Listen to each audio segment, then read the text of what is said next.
पीढ़ी दर पीढ़ी हमारे किसान अलग अलग स्पीसीज की अलग अलग वैरायटी इनको सहेज कर रखते गए और उसको विकास करते रहे। किसान की विरासत, धरती के वनस्पति संसाधन, एक अधिकार जिसका दुनिया भर के देश करते हैं सम्मान। आज भारत उन अधिकारों को दे रहा है नए मुकाम, ताकि और बढ़े किसानों की वंशागत किस्मों की पहचान का अभियान।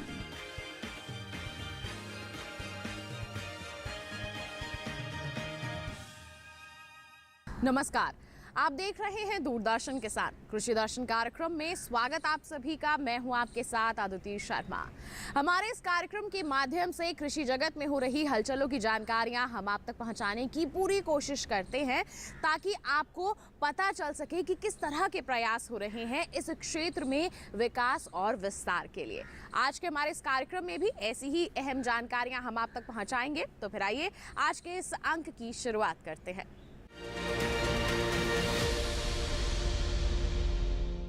2023 अंतर्राष्ट्रीय मिलेट वर्ष के उपलक्ष्य में श्री अन्न को बढ़ावा देने के लिए हमारे देश की जो सरकार है वो निरंतर प्रयासरत है। किस तरह के कदम उठाए जा रहे हैं इस दिशा में, इसके बारे में विस्तार से जानकारी दे रहे हैं कृषि मंत्रालय के डीडी किसान स्टूडियो से भारतीय कृषि अनुसंधान परिषद के सहायक महानिदेशक डॉक्टर DK यादव। आइए आपको दिखाते हैं।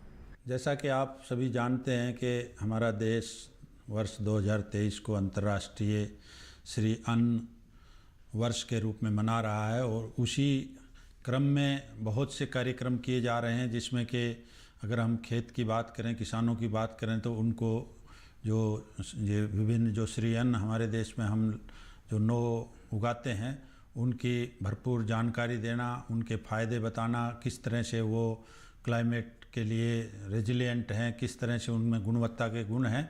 तो ये अवेयरनेस देने के साथ साथ बीज की उपलब्धता के बारे में बताना, क्योंकि ये फसलें हमारे जो भोजन का एक प्रमुख अंग था, और जो गेहूं और धान के आने के बाद ये अपना स्थान खो बैठे हैं, तो उसको दोबारा इन सभी फसलों को अपना स्थान दिलवाने के लिए ही इसी क्रम में ये सारे प्रयास किए जा रहे हैं। और इन प्रयासों में ना कि सिर्फ भारत में, लेकिन हमारे माननीय प्रधानमंत्री जी का सपना है कि ये जो हमारे श्री अन्न है ये पूरे विश्व में हर व्यक्ति की थाली तक पहुँचे। तो उसी क्रम में एक प्रयास जो है, अभी एक बृहत कार्यक्रम जो किया जा रहा है 18 और 19 मार्च को इस 2023 में, जो कि हम एक ग्लोबल श्री अन्न कॉन्फ्रेंस के नाम से उसको मना रहे हैं। इसका आयोजन हमारा जो कृषि एवं किसान कल्याण मंत्रालय दिल्ली में जो पूसा परिसर में NSC कॉम्प्लेक्स में कर रहा है, जिसका कि उद्घाटन माननीय प्रधानमंत्री जी 18 तारीख को 11 बजे करेंगे। इस जो अंतर्राष्ट्रीय श्री अन्न कॉन्फ्रेंस है, इसमें लगभग 200 से 250 के आसपास जो विदेश से विभिन्न वैज्ञानिक जो विभिन्न देशों में श्री अन्न पर जो हमारी जो मिलेट्स की विभिन्न फसलें उन पर काम कर रहे हैं वो हिस्सा लेंगे। और उसके अलावा जो एक जितना भी विदेशों में और यहाँ पे जितने एंटरप्रेन्योर्स हैं, शेफ्स हैं, जो value addition, value chain development, जो प्रोडक्ट डेवलपमेंट करने में जितनी भी इंडस्ट्रीज हैं, स्टार्टअप हैं, वो भी सभी हिस्सा लेंगे। तो इसके दो अलग अलग से इसी ग्लोबल कॉन्फ्रेंस के दो अलग कॉन्फ्रेंस हैं, जिसमें एक जो है उत्पादन और उत्पादकता बढ़ाने के लिए विभिन्न श्री अन्नों पर और उसकी वैल्यू चेन डेवलपमेंट करने पर एक कॉन्फ्रेंस है, जिसमें कि जो विभिन्न वैज्ञानिक और विभिन्न उद्यमी स्टार्टअप और जो मिलेट से रिलेटेड जो प्रोडक्शन में, जो उत्पादन में और उसकी वैल्यू चेन में हिस्सा लेने वाले सभी जो हमारे उद्यमी भाग लेंगे वैज्ञानिकों के साथ साथ। और जो दूसरा जो कार्यक्रम है वो अपिडा के द्वारा किया जा रहा है, जिसमें कि वैल्यू एडिशन, प्रोसेसिंग पर और जो विभिन्न उत्पाद किस तरह से उनका निर्यात किया जाए और किस तरह से एंटरप्रेन्योरशिप डेवलप किया जाए, तो उसके सभी विशेषज्ञ, उसमें भी वही 400 से 500 विभिन्न प्रतिभागी भाग लेंगे। और इस कार्यक्रम में लगभग 2000 के आसपास प्रतिभागी रहेंगे, दोनों दिन में। और इस पर विभिन्न विषयों पर, जैसे कि किस तरह से उत्पादन उत्पादकता बढ़ाया जाए, किस तरह से उसका निर्यात बढ़ाया जाए, किस तरह से इसको दूसरे देशों में इसकी खेती को आगे बढ़ाया जाए, उससे विभिन्न उत्पादों को आगे बढ़ाया जाए। और इसमें जो विभिन्न पूरे देश से विभिन्न कृषि विश्वविद्यालय, विभिन्न ICAR के संस्थानों और जो दूसरे हमारे कृषि विज्ञान केंद्र हैं, उनके सभी वैज्ञानिक और किसानों के साथ वो सभी वर्चुअल रूप से जुड़ेंगे। इसके साथ साथ ही जो विदेशों में भी जितने भी हमारी एम्बेसीज हैं, मिशंस हैं, वहाँ पर भी मिलेट्स पे कार्यक्रम किया जाएगा और वहाँ पे भी सभी इस कार्यक्रम को देखेंगे। उसके साथ साथ ही वहाँ पर सभी मिलेट के व्यंजन प्रस्तुत किए जाएंगे और विभिन्न कार्यक्रम उस दिन मिलेट से संबंधित किए जाएंगे। तो ये एक वृहद कार्यक्रम है और इसका मुख्य रूप से जो उद्देश्य है वो जो हमारे श्री अन्न हैं उनको न कि भारत में, पूरे विश्व में जन जन तक पहुंचाना, उसकी जागरूकता करना, उसके जो विभिन्न फायदे हैं उसके बारे में बताना। और जो ये जो एक कॉन्फ्रेंस है जिसमें हम उत्पादन और उत्पादकता की बात कर रहे हैं, ये भारतीय कृषि अनुसंधान संस्थान के द्वारा किया जा रहा है, जिसका आयोजन भारतीय कृषि अनुसंधान संस्थान नई दिल्ली के द्वारा किया जा रहा है, ICAR के सौजन्य में और हमारे मंत्रालय के मार्गदर्शन में। तो मुझे आशा है कि इसमें अधिक से अधिक लोग जो फिजिकल रूप से जो कि हमने निमंत्रित बुलाए गए हैं वो हिस्सा लेंगे। उनके साथ साथ जो वर्चुअल मोड पे भी इसका प्रसारण होगा, जो ज़्यादा से ज़्यादा लोग इस कार्यक्रम को देखकर उससे लाभान्वित होंगे, जिससे कि हमारे श्री अन्न है वो हमारी थाली में अपना वही पुराना स्थान पा सके। इसी के साथ बता दें आपको कार्यक्रम में वक्त हो चला है एक छोटे से ब्रेक का। आप कहीं मत जाइए, देखते रहिए कार्यक्रम कृषि दर्शन और बने रहिए दूरदर्शन किसान पर।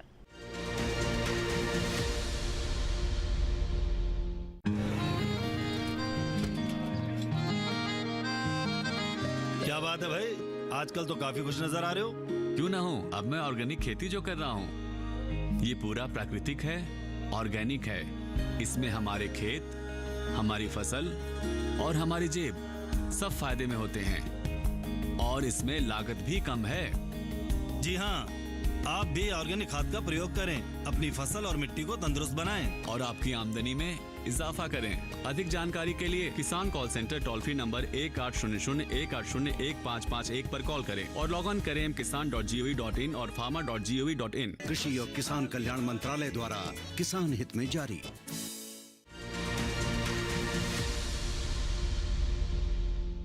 ब्रेक के बाद दूरदर्शन किसान के कार्यक्रम कृषि दर्शन में आप सभी का फिर से स्वागत है। किसान भाइयों बहनों, बता दें आपको कि हाल ही में दिल्ली के पूसा में स्थित नास कॉम्प्लेक्स के सी सुब्रमण्यम सभागार में भारतीय कृषि अनुसंधान परिषद की 94वीं वार्षिक आम बैठक का आयोजन किया गया। क्या कुछ खास रहा इस बैठक के दौरान, आइए आपको बताते हैं हमारे इस सेगमेंट के जरिए।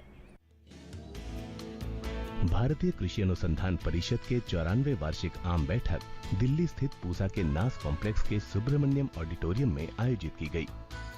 इस बैठक में केंद्रीय कृषि एवं किसान कल्याण मंत्री नरेंद्र सिंह तोमर, केंद्रीय मत्स्य पालन, पशुपालन एवं डेयरी मंत्री परषोत्तम रुपाला, नीति आयोग के सदस्य प्रोफेसर रमेश चंद्र, उत्तर प्रदेश, महाराष्ट्र के कृषि मंत्री, भारतीय कृषि अनुसंधान परिषद के महानिदेशक डॉक्टर हिमांशु पाठक एवं अन्य गणमान्य लोग उपस्थित थे।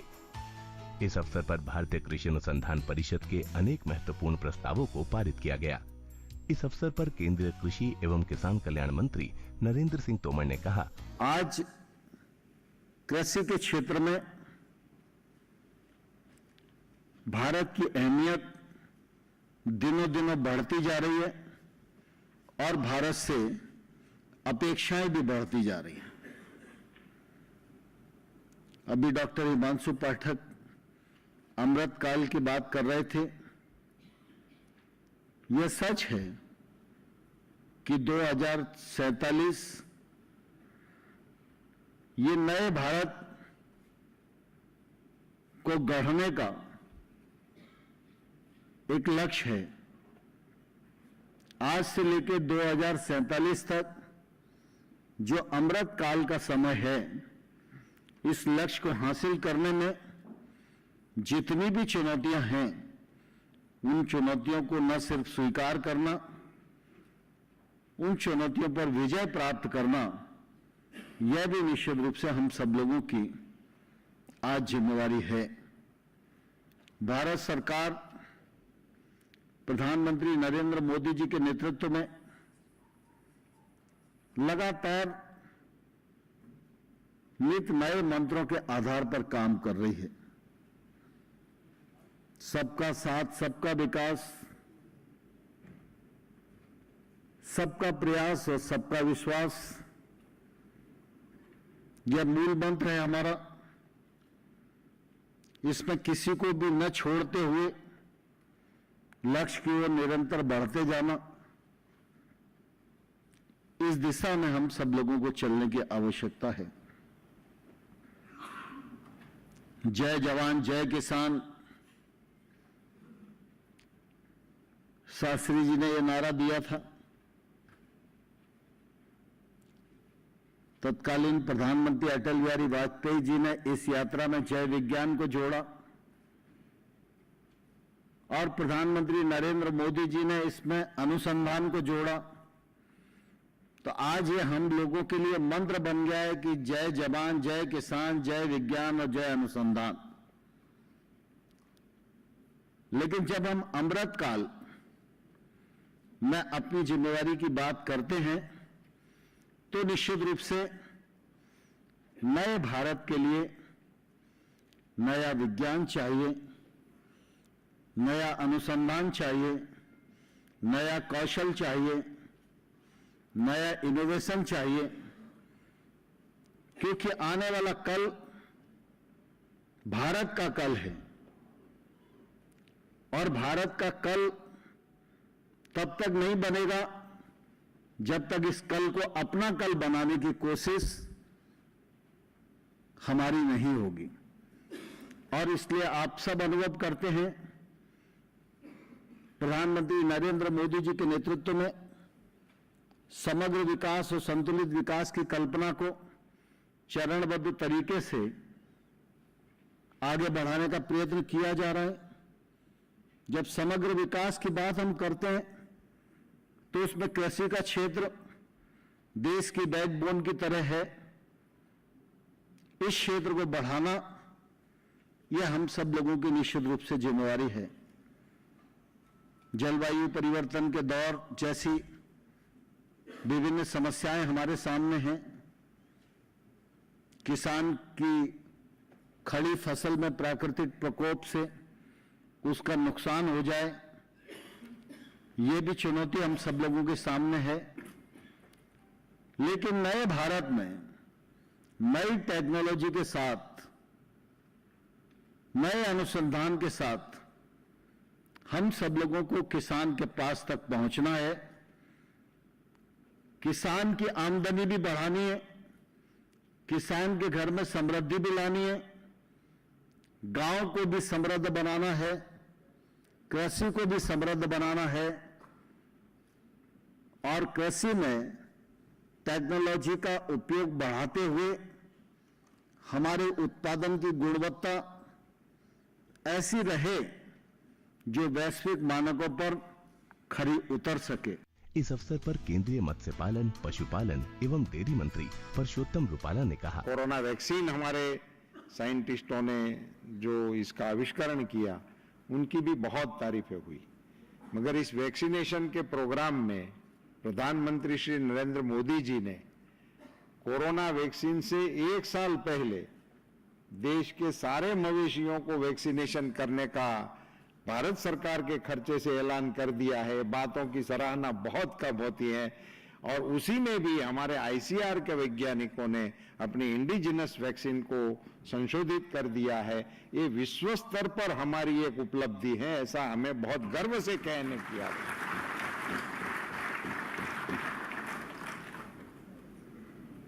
जब से प्रधानमंत्री जी ने चार्ज लिया है, मुझे ये कहने में जरा भी संकोच नहीं है कि देश के पशुपालन क्षेत्र को एक नया आयाम मिला है।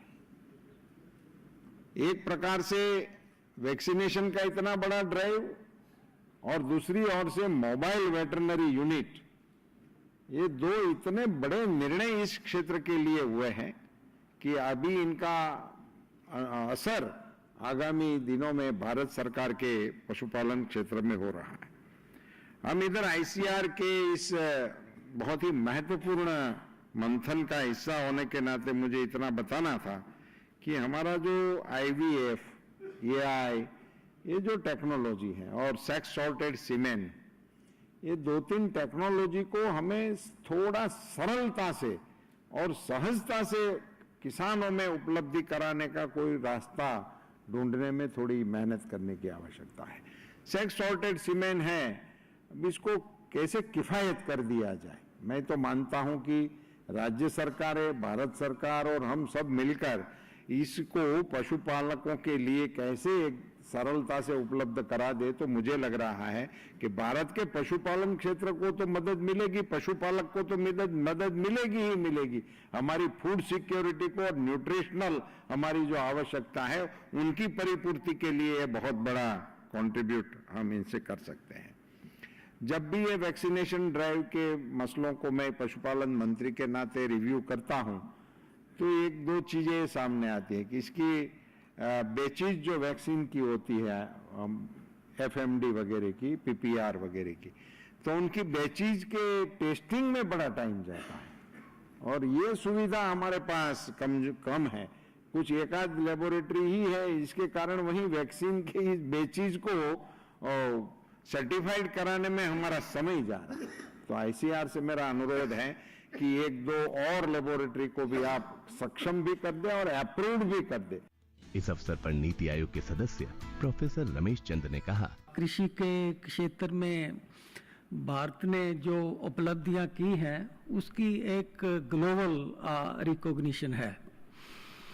हम फूड बास्केट से इस स्थिति में पहुंच गए हैं कि आज बहुत से दुनिया के देश अपनी खाद्य सुरक्षा के लिए हमारी ओर देखते हैं कि हमें भारत से रेगुलर बेसिस पे भी अन्न मिले और कभी कोई आपदा आती है तब भी हमें उस आपदा से निपटने के लिए भारत की ओर से अन्न भी मिले और भारत जो इंटरनेशनल मार्केट है उसमें एक स्टेबिलिटी भी लाए। तो ये एक बहुत ही बड़ी हमने छलांग लगाई है कि पिछले ग्रीन रेवोल्यूशन के बाद हम यहाँ तक पहुँच गए हैं और आज हम इस स्थिति में हैं कि हम देश को दुनिया में एक फूड पावर के रूप में लॉन्च कर सकते हैं। माननीय मंत्री जी, कभी कभी मैं किसी गोष्ठी में लोगों को थोड़ा ब्रेन टीजिंग के लिए ये कहता हूँ कि क्या हम कृषि की ऐसी कल्पना कर सकते हैं कि सिवाय मिनरल और मेटल के बाकी सब कुछ कृषि में ही पैदा हो। और ये संभव है कि सिर्फ मिनरल और मेटल को छोड़कर बाकी सब कुछ कृषि क्षेत्र में पैदा हो सकता है। और इस ओर कंज्यूमर का प्रेफरेंस भी बढ़ रहा है। लोग दवाइयाँ बायोमेडिसिन लेना चाहते हैं, कॉस्मेटिक बायो लेना चाहते हैं, कपड़ा देखो तो सिंथेटिक से नेचुरल फाइबर की ओर ध्यान जा रहा है। अब किसी भी क्षेत्र को ले लीजिए तो लोगों का जो प्रेफरेंस है वो बायोस की ओर लगातार जा रहा है। तो हम किसी समय में भी कभी किसी ICR की और बैठक में जो इसकी एक रूपरेखा मेरे माइंड में है कि बायो के द्वारा हम इंडिया को ग्लोबल पावर कैसे बना सकते हैं एग्री फूड सेक्टर में, वो आपसे मैं शेयर करूंगा। आज केवल इतना ही कहूंगा कि आज तक हिस्ट्री में पहली बार हुआ है और बहुत कम देशों में है कि हमारा जो एग्रीकल्चर और एग्री फूड का उत्पादन है वो हमारी जनसंख्या से 3 गुना रेट पे ग्रो कर रहा है। यानी कि प्रति व्यक्ति 2 से 2.5% हमारी फूड की प्रोडक्शन अब जो है ग्रो हो रही है। और पिछले वर्ष हम दुनिया में जो है दूध का इतना उत्पादन हो गया कि अब दुनिया का 23% दूध अकेले भारत में होता है और 95 तक हम USA से पीछे थे और अब USA हमारे से कहीं बहुत पीछे रह गया है। तो इस तरह की बहुत हमारी उपलब्धियां हैं और मैं ये कहूँगा कि हमें अपने अतीत की उपलब्धियों पर पूरी तरह से गर्व है, लेकिन अतीत केवल गर्व करने के लिए है और सीखने के लिए है। भविष्य उसको सिक्योर करने के लिए बहुत इम्पोर्टेंट है कि जिस तरह से हमारी पास्ट की अचीवमेंट हुई, हम उसी तरह से आगे भी उसको कैसे मेंटेन कर सकते हैं। तो ये था सेगमेंट विज्ञान और किसान। इसी के साथ बता दें आपको कार्यक्रम में वक्त हो चला है एक छोटे से ब्रेक का। आप कहीं मत जाइए, देखते रहिए कार्यक्रम कृषि दर्शन और बने रहिए दूरदर्शन किसान पर।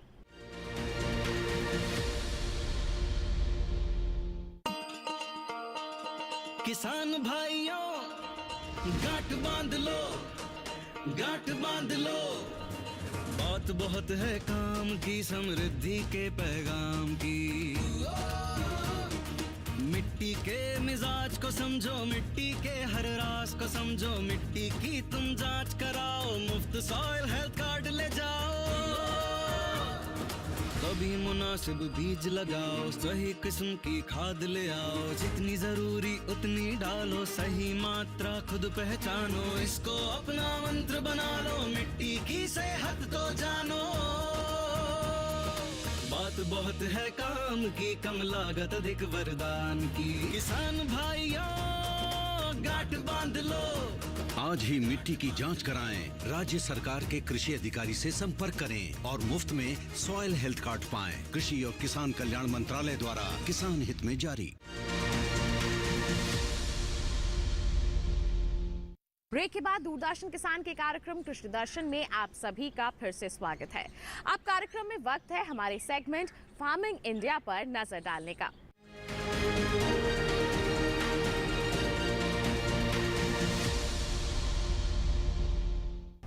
किसान भाइयों बहनों, आज के हमारे सेगमेंट में हम बात करेंगे हमारी सरकार की एक बहुत ही महत्वपूर्ण योजना की, जिसका नाम है मृदा स्वास्थ्य कार्ड योजना। इस योजना के अंतर्गत आप एक सॉइल हेल्थ कार्ड बनवा सकते हैं, अपनी खेत की मिट्टी की जांच करवा सकते हैं, जिसकी रिपोर्ट कार्ड यानी कि सॉइल हेल्थ कार्ड तैयार किया जाएगा। उसके अनुसार अगर आप मिट्टी में प्रबंधन करते हैं पोषक तत्वों का, तो निश्चित तौर पर आपकी मिट्टी की जो सेहत है वो बेहतर हो सकती है और इससे आप ही को फायदा मिलेगा। तो किस तरह से आप बनवा सकते हैं अपना सॉइल हेल्थ कार्ड, आइए आपको बताते हैं।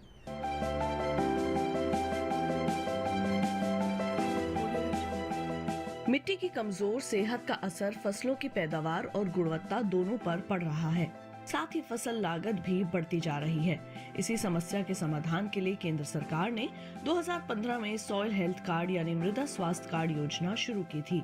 ये वही साल था जिसे अंतर्राष्ट्रीय मृदा वर्ष के रूप में मनाया गया।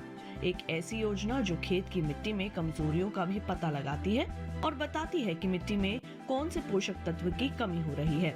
ज्यादा फसलें, उर्वरकों और कीटनाशकों का अंधाधुंध और असंतुलित इस्तेमाल मिट्टी की उपजाऊ शक्ति को लगातार कमजोर कर रहा है। जानकारी की कमी से किसान खेतों में रासायनिक उर्वरकों का इस्तेमाल कर रहे हैं, भले ही उस उर्वरक की जरूरत हो या न हो।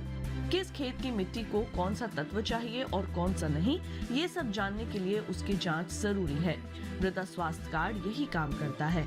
ये योजना पूरे देश में लागू है और मिट्टी की जांच के लिए देश भर में ही मिट्टी जांच की प्रयोगशालाएं स्थापित की गई हैं। जांच के बाद मिट्टी के गुण दोष की सूची तैयार होती है और फिर किसान को ये बताया जाता है कि उन्हें खेत में कौन सा पोषक तत्व कितनी मात्रा में डालना चाहिए। परीक्षण से ये भी पता चल जाता है कि किसान को कौन सी फसल बोनी चाहिए। अगर किसान कोई और फसल बोना चाहे तो अधिकारी फिर उस फसल के हिसाब से पोषण का सुझाव देंगे। ये योजना सभी 14 करोड़ किसानों के लिए बिल्कुल मुफ्त है। फरवरी तक के आंकड़े से पता चलता है कि 2019-20 के दौरान मध्य प्रदेश, छत्तीसगढ़, गुजरात, महाराष्ट्र, पंजाब, राजस्थान, हिमाचल प्रदेश और झारखंड के अलावा कई और राज्यों में 100 के 100% किसानों को ये योजना के तहत कवर कर लिया गया है। केरल में 90 से 95%, जबकि उत्तर प्रदेश और हरियाणा में 85 से 90% किसान इस योजना का हिस्सा हैं। अध्ययनों से पता चला है कि इस कार्ड की सलाह पर की गई खेत से लागत में 8 से 10% की बचत हुई है। इस कार्ड का एक पोर्टल बना हुआ है, किसान वहां से भी अपना कार्ड प्रिंट करवा सकते हैं। इस पोर्टल पर 21 भाषाओं में खेती के बारे में बहुत सी जानकारियां उपलब्ध हैं। किसानों के लाभ के लिए प्रशिक्षण, प्रदर्शनी और किसान मेलों का भी आयोजन किया जाता है। 2019-20 के दौरान आदर्श ग्राम विकास के नाम से एक परियोजना शुरू की गई है, जिसके तहत खेतों से मिट्टी के नमूने उठाए गए। परियोजना के तहत हर ब्लॉक से एक गांव लिया जाता है और वहां मिट्टी के नमूने जमा करके उनकी जांच होती है। इस तरह हर गांव में 1 हेक्टेयर रकबे की जमीन से नमूने लिए जाते हैं। अनंत असीम प्रकृति और उसमें निहित जीवन के रहस्यों के गूढ़ स्रोत, प्लांट जेनेटिक रिसोर्स। अपनी बायोडायवर्सिटी के संरक्षण और संवर्धन के लिए भारत पूरी तरह संवेदनशील है। वैज्ञानिक दृष्टि और समृद्ध कृषि परंपरा के साथ भारत जैविक विविधता के संरक्षण के लिए प्रतिबद्ध है।